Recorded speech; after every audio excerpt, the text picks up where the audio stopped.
opción es maravillosa porque conocemos muy poco. Yo, mira, cuando inicié, tuve un primer equipo de acompañamiento donde los chicos podían tener fonoaudiología, psicomotricidad, los más chiquitos más que nada, porque me interesaba cómo se trabajaba con ellos. Y también tenía una psicóloga que trabajaba con nosotros para que pueda acompañarme en ese proceso de ver cómo un gabinete, se llama en las escuelas interdisciplinarias, Exacto. acompaña al docente. Y ellas precisamente me transmitían que no, que nunca trabajaban con los docentes, o sea que los separaban a los niños para trabajar. En cambio, con nosotros trabajaron en conjunto y eso hizo una gran diferencia. Porque yo creo que todos necesitamos de ese acompañamiento en todas las edades. Entonces, que por ahí se fragmenta, como solo el que tiene el ceseo, el que no pronuncia bien un aspecto. Entonces, quería, bueno, que te presentes, nos digas cómo elegiste tu carrera, cómo fue, cuándo la desarrollaste, y así comienzan los chicos con las preguntas. Yo estudié primero profesorado de sordos, que es lo que hablábamos el otro día un poco con el profe de música, que hablábamos de sordos o sordomudos, que en realidad los sordomudos no está mal dicho, porque ser sordo no significa ser mudo. Lo que pasa es que como si no se les enseña a hablar, en general no hablan, entonces por eso muchas veces está asociado y se dice sordomudo. Pero en realidad las personas sordas o hipoacúsicas, que es lo que se dice, porque depende también el grado de hipoacusia que tengan, pueden hablar, pero tienen que aprender a hablar. Y yo iba a estudiar una carrera, iba a estudiar algo siempre me gustaron mucho los chicos, primero empecé con pediatría, neonatología, después dije, me gustan tanto los chicos que después decía, bueno, si soy médica, cuando tenga mis hijos, la medicina demanda mucho tiempo y me quiero dedicar a mis hijos, y eran todos esos planteos que me hacía. Después pasé por maestra jardinera, iba dando vueltas con qué quería hacer, y cuando volví a mi casa del colegio, todos los días iba caminando hasta la parada del colectivo y pasaba por adelante de un colegio de sordos. Y miraba por la ventana y miraba como que me llamó un poco la atención, y un día entré a preguntar y ahí conocí lo que hacían, que no sabía esto de que les podían enseñar a leer los labios y a hablar. Entonces, bueno, decidí estudiar el profesorado de sordos para dedicarme a los más chiquitos, a la estimulación temprana y a todos los primeros pasos del aprendizaje del lenguaje. Lo estudié, terminé, empecé a trabajar y después estudié fonoaudiología, porque como me encantó todo lo que era el área del lenguaje, para incursionar un poquito más, después estudié fonoaudiología. Es súper apasionante porque ver que un chico que no escucha pueda hablar y leer los labios es como súper satisfactorio hacer el trabajo, si bien a veces uno no ve avances por un montón de tiempo y todo, pero después cuando vas viendo los avances es muy satisfactorio. Yo, por ejemplo, tuve una alumnita que aparte venía a clases particulares a casa para aprender un poco más y para avanzar, y conocía a su familia, y después, nada, esto era en Buenos Aires, cuando yo vivía en Buenos Aires, después yo me vine a vivir a San Martín de los Andes, y una vez estaba mirando Instagram, esta cosa de las redes, y me aparece una persona una chica que tenía un emprendimiento súper lindo, que vendía carteras, que vendía cosas con telares y todo, y entro a ver y era ella. Era mi alumnita que tenía un emprendimiento y habla y tiene un súper emprendimiento que ya tiene sucursales, no sé si en Uruguay y yo le escribo y le pongo, hola Caro, ¿cómo estás? Soy Mano, no sé qué, tu maestra de jardín, y vos tenías 4 años, y le mando una foto, y me manda una foto de ella llorando porque se acordaba y su mamá se acordaba. Entonces, ver los logros así en el tiempo es re lindo. Sí, qué alegría, ¿no? Cómo te llena el corazón, en realidad, estas profesiones con las que uno se comparte tanto tiempo, lo que más te llenan es el alma, ¿no? Más que más que cualquier otra Exacto, cosa, más que cualquier otra profesión por exacto, ahí, que es de un ratito, ¿no? Nosotros entregamos mucho tiempo y ese tiempo te acerca tanto a la exacto. otra persona. A la Ujú. otra persona y a la familia, porque para trabajar con estos chicos, sobre todo cuando son chiquitos, hay que trabajar mucho con las familias, que el acompañamiento de la familia es súper importante. Bueno, como en todo, pero cuando hay una discapacidad, el compromiso de la familia y el acompañamiento es re importante, entonces haces mucho vínculo con las familias también. Claro, Y claro, bueno, claro y que lo que sí. hablábamos el otro día con el profe de música, era que él me preguntaba, pero ¿cómo hacen para hablar? Entonces yo le explicaba que lo que se hace es se enseña letra por letra primero, o sea, fonema por fonema, cómo suena, y después se empieza a unir en sílabas, las sílabas en palabras, las palabras en pequeñas frases, y así, y ellos tienen que aprender el lenguaje desde cero, cero, cero, y siempre apoyando con lo que es la parte visual. Se trabaja mucho con espejo, nos ponemos como así con un Ujú. espejo para que ellos puedan copiar, y se trabaja mucho con la parte del tacto para que sientan la vibración, la salida del aire de las letras, y hay que hablar modulando mucho para que ellos puedan hacer la lectura labial. Qué estupendo, qué humano, ¿no? Qué registro tan humano de cómo el otro lo hace y yo tengo que copiarlo de alguna forma. Es Sí, hermoso. Porque ahora, si sí. bien con la tecnología seguramente se hace de forma distinta, o se puede hacer más, no sé, más rápido, quizás leyendo desde un celular. Ujú. Se hace, lo que sí avanzó mucho con la tecnología, son los implantes cocleares que se hacen, que es una operación que se pone como un implante en lo que sería la cóclea, que es la parte del oído interno, y tiene como un transductor que es como que, para entenderlo más fácil, es como si fuera un audífono, pero mucho más potente y mucho más claro. Entonces, los ayuda un montón con la audición, y al escuchar más la retroalimentación para hablar es más fácil también. Entonces, lo que avanzó Claro. mucho la tecnología es con el tema de los implantes cocleares. Tengo otra alumnita mía que fue alumna mía acá, ya en San Martín, y ahora es cajera en el supermercado, y la veo siempre con su implante, y ella habla y la ves y es, no, no te das cuenta prácticamente. O sea, yo que la Mira. conozco, la observo que ella mira mucho a la cara y todo, porque igual siguen apoyándose en la lectura labial, pero vos la escuchás hablar y la ves y puede tener como una tonada como si fuera extranjera, parece, como si tuviera como un Claro, claro, acento, sí, sí, sí. pero Sí, después sí, tal cual. se manejan perfecto. Perfecto, bueno, es todo un mundo nuevo para los que no estamos insertos, ¿no? Sí, sí, sí, sí. Y después con la fonoaudiología, también está el tema de trabajar todas las letras, los chicos que no pronuncian bien las letras, los chicos que tienen algún problema del lenguaje, los chicos con autismo. Yo me dedico más que nada a los más chiquitos. También atiendo a gente grande, por ejemplo, en este momento estoy atendiendo a una señora que tuvo una ACV, y tiene que volver a trabajar todo el tema de la fuerza de los labios y todo. Bueno, pero en general hago más con niños chiquitos. Claro, claro, claro. Bueno, justo de eso te querían preguntar los chicos. ¿Cuánto dura un tratamiento, una sesión? No sé cómo se dice bien.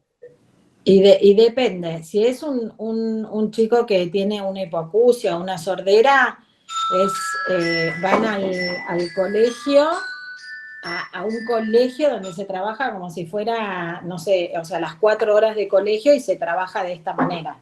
Eh, Hay muchos que después, a mitad de camino, cuando ya tienen el lenguaje adquirido y no tienen ninguna otra cosa asociada y tienen un poquito de audición y les es más fácil, se pueden insertar en un colegio, que no sea específico para chicos sordos, y con el acompañamiento del equipo interdisciplinario del colegio, como decía Juli antes, en general hay fonoaudióloga, psicóloga, psicopedagoga. Bueno, se hace la adaptación por ahí del currículum o algo como para ayudarlos, pero se pueden adaptar. Y cuando son chicos que, por ejemplo, no dicen bien las letras, vienen al consultorio y están media hora, y se hace un trabajo una vez por semana, media hora, y se llevan cosas para hacer en la casa, porque muchas veces son chicos, por ejemplo, que tragan mal.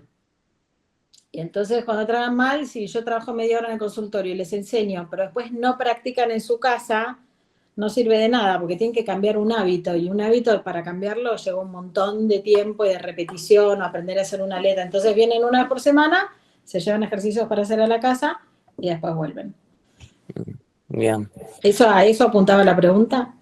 No sé si tal cual, pero yo quería saber, ponerle si dura, 4 meses para un chico ir al consultorio, en 4 meses termina todo eso. Pero depende, claro, depende. Si es que dice mal una letra, sí, en 4 meses va a terminar. Si es un chico que es sordo, capaz que está toda su escolaridad yendo a un consultorio o a un colegio específico de sordos, porque tiene que aprender bien a hablar para después poder insertarse.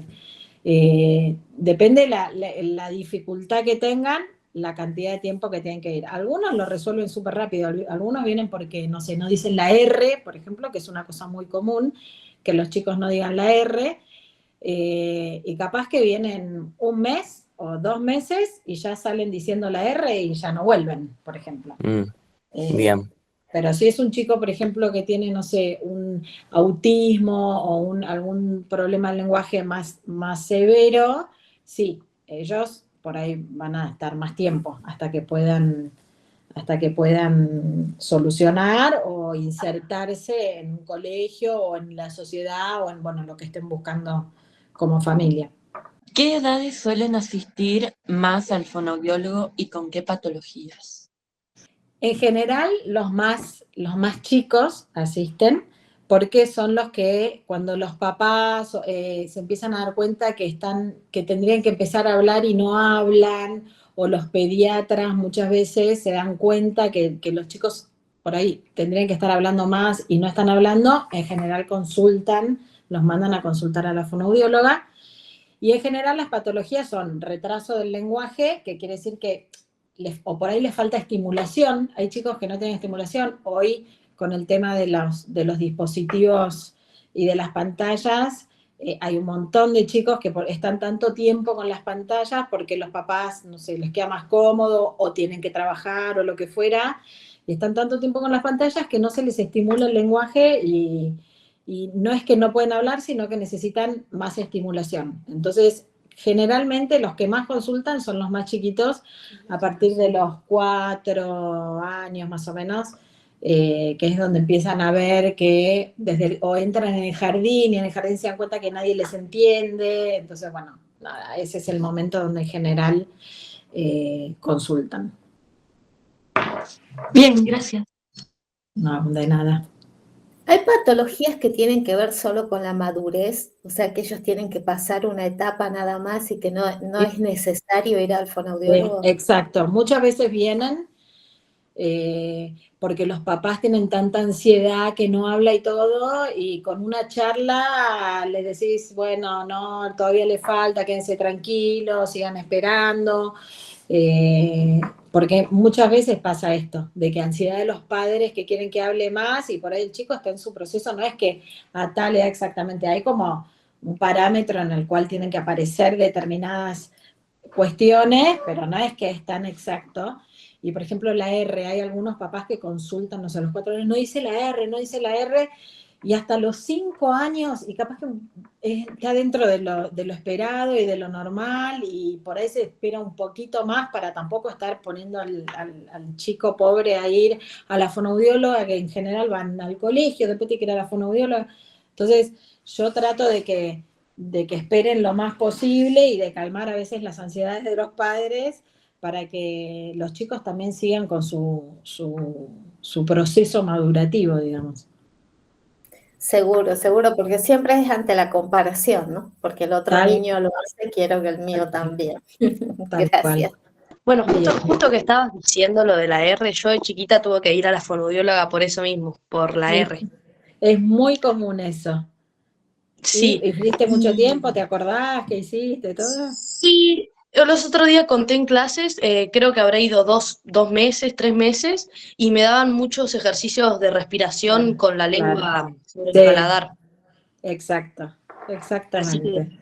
No costó mucho. Con respecto a mi pregunta, yo le quería preguntar sobre sus estudios en la carrera de fonoaudiología y cuál cree que es la materia o asignatura, no sé cómo se diría, más importante que tuvo o la que más le sirvió. Eh, yo hice fonoaudiología y como había hecho primero el profesorado de sordos, hice fonoaudiología porque me encantaba todo lo que era lenguaje. Porque como a los chicos sordos había que enseñarles todo lo que tenía que ver con el lenguaje, la estructuración del lenguaje y todo, me encantaba esa parte. Fonoaudiología se divide en 3 áreas. Tiene la parte de lenguaje, la parte de voz, que es para las difonías o la gente que hace canto y necesita trabajar todo lo que sea la voz, y la parte de audición, que es cuando se van a hacer una audiometría. No sé si alguna vez se hicieron una audiometría, pero bueno, hay fonoaudiólogas que se dedican a la parte de hacer audiometrías, otras que se dedican a la rehabilitación de voz, de las difonías y todo eso, o la parte de reeducación del lenguaje. Eh, yo hice fonoaudiología por el tema del lenguaje, pero me encantó la parte de audiología y de audífonos y de hacer los estudios y todo, pero bueno, la verdad es que me seguí dedicando a lo que venía haciendo, pero sí, fonoaudiología tiene esas 3 áreas y en realidad hay como que dedicarse a una de las áreas porque cuando uno quiere hacer todo, no sale tan bien. Entonces es como que uno elige a qué área dedicarse. En general las fonoaudiólogas que hacen audiometría no hacen rehabilitación del lenguaje o hacen, pero no es su especialidad, digamos. Lo mismo los que trabajan con voz, con la parte de la voz y de las difonías y de los docentes que tienen problemas de voz o la gente que canta, se dedican a lo que es voz y no hacen audiometría. Yo, por ejemplo, ahora que me dedico a rehabilitación del lenguaje, no hago audiometría. Están esas 3 áreas como muy separadas y las 3 son súper importantes, pero bueno, hay que elegir a cuál dedicarse. Ah, bueno, muchas gracias. O sea que vos te especializaste en lenguaje. En lenguaje, exactamente. Porque ya venía trabajando eso con los chicos sordos, entonces, si bien me encantó y casi que me empiezo a dedicar a la parte de audiometrías y todo, nada, me quedé con lo que venía haciendo, que sabía que me encantaba y que era mi pasión, así que seguí con esa área. Gracias. No, por favor. Bueno, ¿qué te llevó a estudiar fonoaudiología? En realidad, fonoaudiología me llevó a estudiarlo después de que estudié el profesorado de sordos, porque hice el profesorado de sordos y quería un poquito más, incursionar un poquito más en lo que era la rehabilitación del lenguaje y, y por eso empecé fonoaudiología. El primer año de fonoaudiología tenía varias materias que eran en común con el profesorado de sordos, así que del primer año me quedaban poquitas materias, así que directamente me metí en segundo, hice segundo y las materias que quedaban de primer año. Entonces la pude hacer en un año menos porque tuve varias equivalencias. Así que en realidad fonoaudiología fue después del profesorado de sordos para profundizar un poco más y meterme un poco más en el tema del lenguaje. Bueno, gracias, interesante. Bueno, me alegra. Bueno, mi pregunta sería si usted considera que la lengua de señas debería ser una materia obligatoria en los colegios. Eh, a ver, qué pregunta. Estaría buenísimo que estuviera, aunque sea un poco, pero yo te voy a contar mi experiencia. Yo que estudié para enseñarles a hablar, no estudiamos lengua de señas en el profesorado que yo hice, porque para enseñarles a hablar, si se apoyan los sordos con la lengua de señas, como que no hacen el esfuerzo por hablar porque es muchísimo más difícil. Entonces, a nosotros no nos enseñaron lengua de señas y nosotros no la trabajábamos. Cuando yo me vine a vivir a San Martín de los Andes, que no había muchos chicos que estuvieran oralizados y que se les hubiera enseñado a hablar, hice el curso de lengua de señas para poder comunicarme con algunos sordos con los que estaba trabajando. Y la realidad es que hice todo el curso y después lo dejé de usar porque no lo usé más y me olvidé todo. Entonces, es importante, me parecería que estaría buenísimo que todos pudieran saber algo de lengua de señas, pero el problema es que si después no lo usás, te lo olvidás. Por ahí sería bueno que hubiera como un general de las cosas más importantes y más básicas para poder comunicarse con un sordo, estaría muy bueno. Pero la realidad es que cuando uno no lo usa es como un idioma. Por ahí si vos te enseñan un idioma un poco, no un montón, y no lo usas más, después te lo olvidás. Pero estaría bueno, sería interesante que pueda haber algo de lengua de señas en los colegios. Acá hay un colegio en el que les enseñan el himno en lengua de señas. Y lo otro que también es que se está haciendo ahora mucho, bueno, no sé, nosotros acá no tenemos tele, o sea, no tenemos televisión de aire Cable. o cable, pero sé que está viendo mucho el tema de que arriba está en la pantallita en chiquitito la traductora para en lengua de señas. Y eso está buenísimo para la comunidad de sordos que no tuvo la posibilidad de aprender a hablar y que para insertarse en la sociedad necesita que le traduzcan por lengua de señas. ¿Cuál es la patología más común que has atendido? ¿Cuál es la más regular, la que más ves? La R. La letra R es lo que más vienen a consultar todos. Y también los odontólogos derivan mucho a la fonoaudióloga, los chicos que están haciendo ortodoncia, porque cuando tragan mal, que se llama deglución atípica, que lo tienen muchos chicos, empujan los dientes para adelante, entonces si no acompañan el tratamiento de la ortodoncia con el tratamiento de rehabilitación de cómo tragar bien, después le sacan la ortodoncia y los dientes se vuelven a deformar todos de vuelta. Entonces hay muchos pacientes que son derivados por las odontólogas que están en tratamiento de ortodoncia y tienen que aprender a tragar bien para no seguir moviendo los dientes. Sería si, bueno, vos tuviste, qué sé yo, un paciente o algo así que te haya no solo ver las cosas distintas, qué sé yo, al trabajar distinto, o algún punto de quiebre, por decirlo así, que te haya quedado, que recuerde más que otro y que, bueno, más o menos se entiende mi idea, ¿no? Perfecto, se entiende. Una pregunta profunda. Sí, los pacientes que más me han tocado en general tienen que ver con las patologías más difíciles.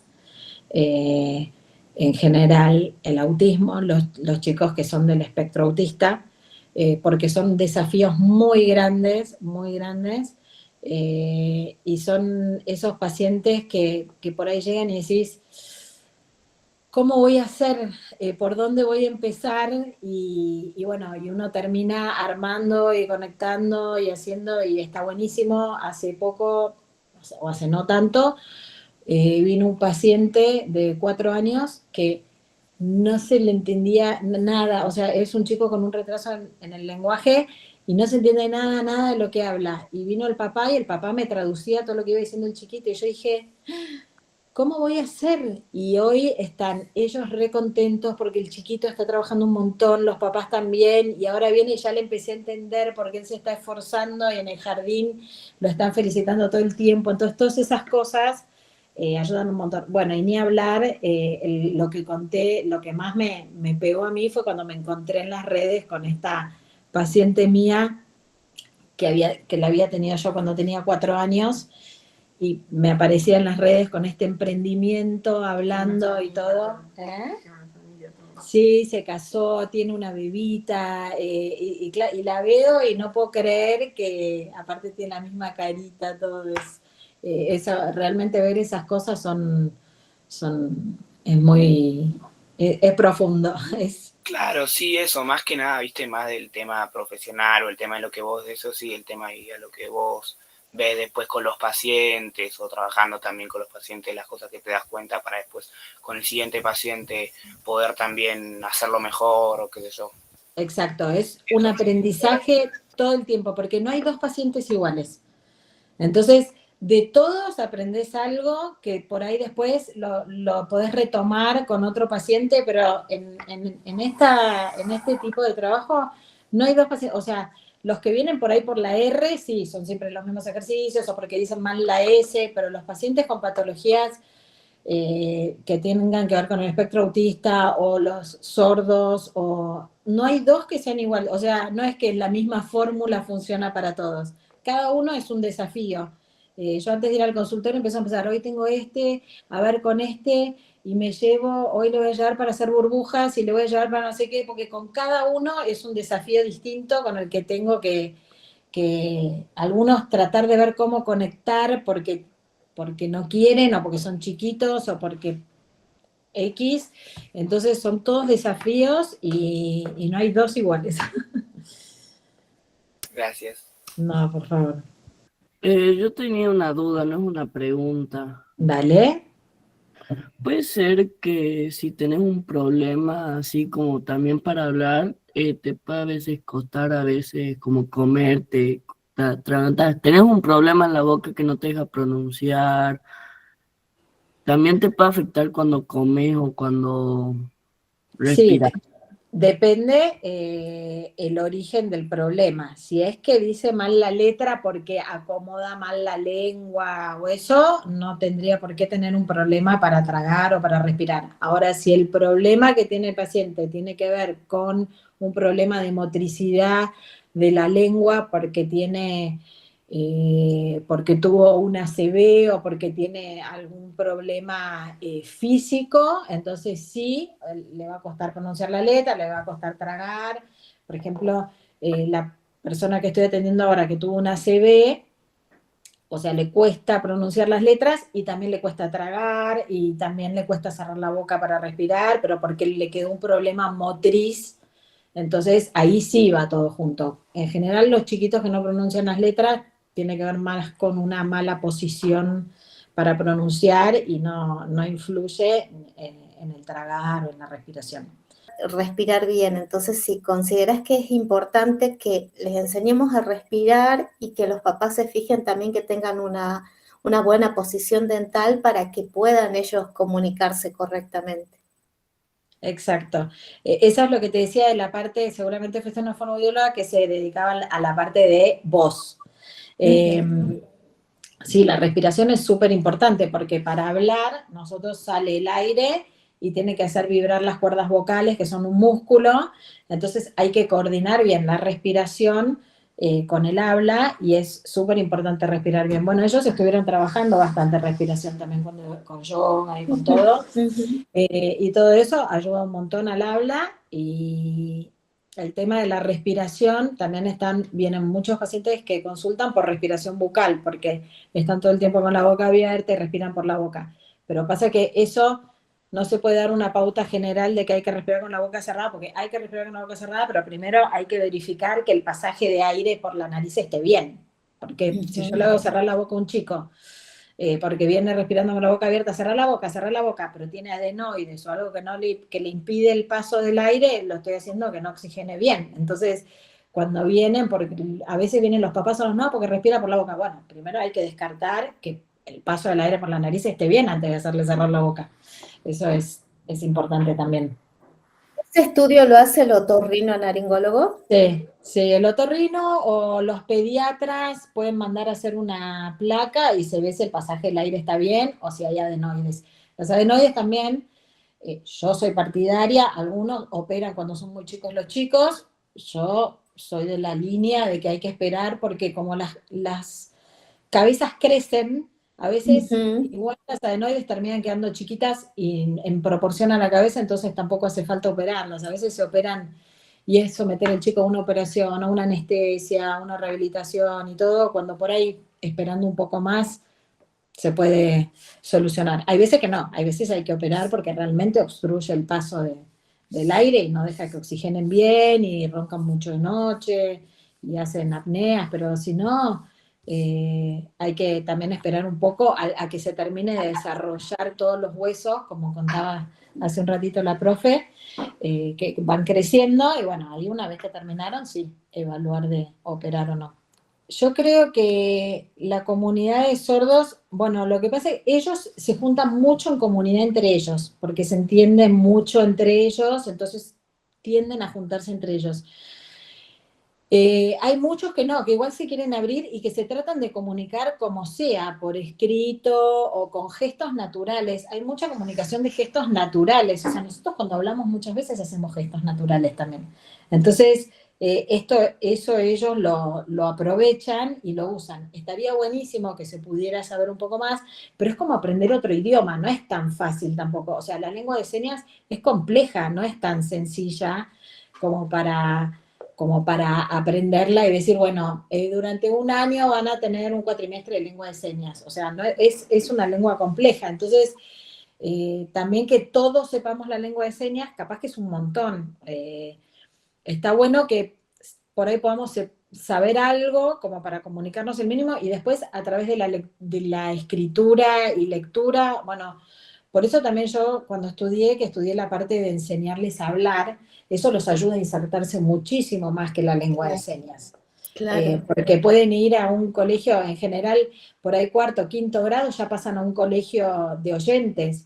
Y se manejan perfecto. En cambio, con la lengua de señas, no, tienen que seguir siempre en un colegio de lengua de señas. Claro. Pero bueno, no todos tienen la posibilidad de ir a un colegio para aprender a hablar. Pero es muy difícil, la lengua de señas no es una lengua fácil de aprender, que decimos, bueno, si me parecía importante incluirla, que estaría bueno, pero es como que vos decís, bueno, ponemos un cuatrimestre de lengua de señas. Es como que digas, ponemos un cuatrimestre de japonés. No te vas a poder comunicar con Muy un poco japonés. tiempo. ¿Entendés? Claro, Es sí, como, sí. es compleja la lengua de señas. Yo la estudié, te digo, cuando llegué la estudié, estuve 1 año y medio haciendo el curso, intensivo era, y es súper difícil. También difiere, de acuerdo al país, difiere el lenguaje de señas, También. entonces eso también es complejo, Sí. ¿no? ¿Por qué no unificarlo? Así podemos estudiarlo y entendernos más Sí. rápido.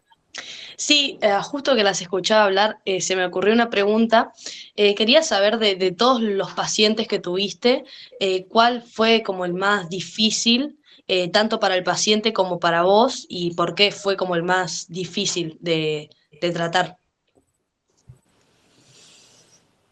El más difícil que tuve fue un paciente que tenía síndrome de Down y autismo.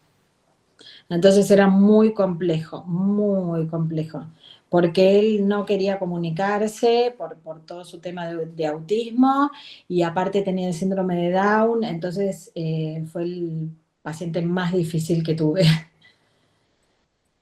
Fue el paciente más difícil. Y justo con esto que estás diciendo, ¿crees que la voluntad del paciente tiene mucho que ver en si, o sea, en poder desarrollar el habla?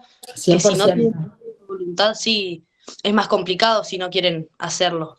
100%, es lo mismo que para aprender cualquier cosa. O sea, si ustedes están acá y, por ejemplo, están en las clases, pero no tienen voluntad de aprender y está de fondo y qué sé yo, no van a aprender nada. Esto es lo mismo. Si el paciente no tiene voluntad y no quiere aprender, y pasa con estos chicos que tienen estas discapacidades tan severas y que no quieren.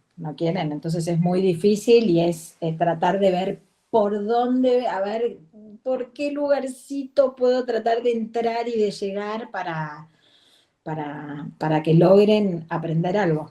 ¿Logró aprender? Perdón, la última pregunta. ¿Pudo conseguir con ese chico? Pudo poco porque tenía también una familia, un entorno familiar que no favorecía, así que yo traté de hacer todo lo que podía, y algunas cosas se pudieron hacer, pero bueno, no había una familia que acompañaba tampoco, entonces era más difícil todavía, porque el entorno familiar en este tipo de terapias es recontra importante. Así que ese fue el paciente más difícil que tuve. Bueno, le quería preguntar algo que justo se me vino a la cabeza, que era ¿de cuántos pacientes resultan que puedan hablar bien o que puedan aprender todo lo que usted le enseña? No sé si me explico. Todos. ¿Todos? No, era por, vamos a decir, el caso ese del No, chico que aprendió un par de cosas, pero por ejemplo, que por la familia y por sus condiciones no pudo aprender. No, sí, seguro. Lo que tiene que ver con la rehabilitación de lo que son las letras que dicen mal y todo, salen todos hablando bien y todo, porque es enseñarles a decir las letras.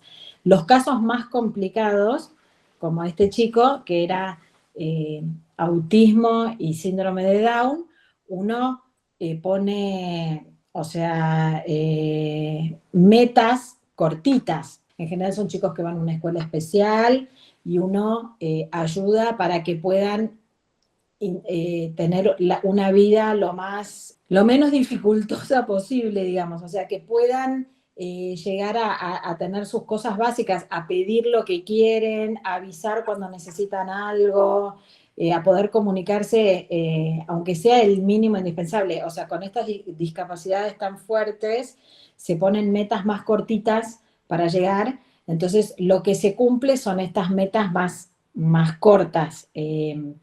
Con un chico que no tiene discapacidad y que dice mal letras, o sea, llegan a hablar y salen y listo, terminan. Estos chicos con estas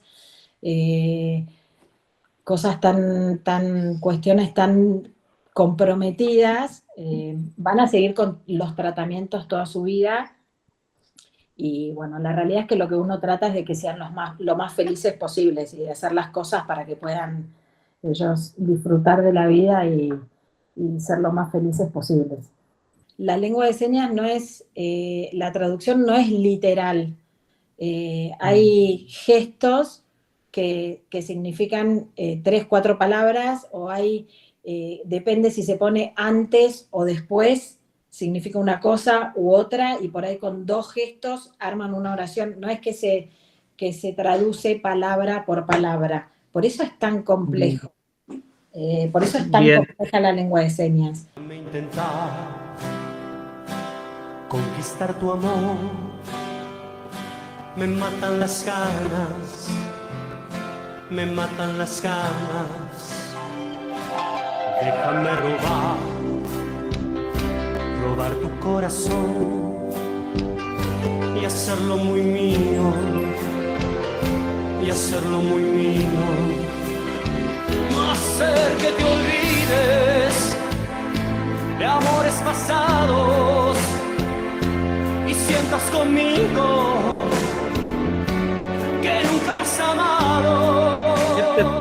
Se trabaja mucho la música, con los sordos no, o sea, yo cuando trabajaba como profesora de sordos en un colegio cantábamos y todo, ellos no tienen ritmo porque no llegan a escuchar el ritmo, lo hacen como más hablado. Lo que tiene la lengua de señas, que se ve ahí perfecto en ese video, es que es súper expresiva con la cara. La lengua de señas va acompañada de la gesticulación de la cara todo el tiempo. Ellos con los gestos en la cara, vos te das cuenta, el mismo gesto si te lo dicen contento o te lo hacen todo enojado. Ellos gesticulan un montón. Cuando vos ves a los sordos hablando, no es solo el gesto de la mano, sino es muchísimo la expresión facial. Y ahí te das cuenta si te está hablando, porque por ahí es el mismo gesto, si te está hablando enojado o si te está hablando contento de lo que te está diciendo. Y ahí con las caras de la señora fue muy gráfico eso, porque vos la veías que ella movía las manos, pero había todo lo que tiene que ver con la expresión facial en la lengua de señas es fundamental. Por eso el mismo gesto también dicho con una distinta cara tiene otra connotación. Entonces es muy sutil lo que tiene, por eso entre ellos se entienden tanto, y a veces el que estudió lengua de señas la hace como más así derechito como le enseñaron los gestos, y no puede expresar, o entonces entre ellos se entienden porque ponen esas caras, como la señora esta, que fue muy gráfico. El curso que yo hice acá había oyentes que enseñaban y sordos al mismo tiempo, o sea, sordos que nos enseñaban, y ellos, yo veía las caras que ponían y cómo acompañaban con las caras, que era nada que ver con la persona oyente que estaba enseñándonos. Por ahí un dato que les voy a dar para que sepan los chicos, que es importante: los autos de las personas sordas tienen un sticker que es todo una cuadrícula roja y amarilla. Son todos cuadraditos rojo, amarillo, rojo, amarillo, rojo, amarillo. Cuando vean un auto que tiene ese sticker, quiere decir que el que va manejando es sordo, porque por ahí le tocan bocina y no responde, o bueno, nada. El sticker ese es el que indica que la persona que maneja es sorda.